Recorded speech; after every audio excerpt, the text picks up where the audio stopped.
Hello everyone, my name is Ricardo Sanchez. I wanted to basically do a test here with my H1 Zune, my Zune H1, connected to a lavalier mic here, which is cost 30 bucks. Doesn't need any batteries.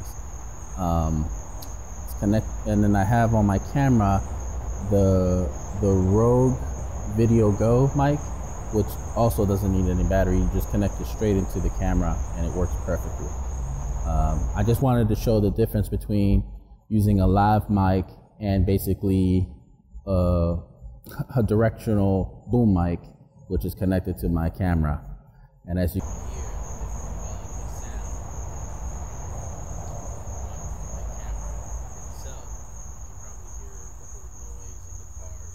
hear, and pretty much all the ambiance around me, whereas the lavalier mic basically only pick up my voice because it's right under my mouth. So that concludes our test.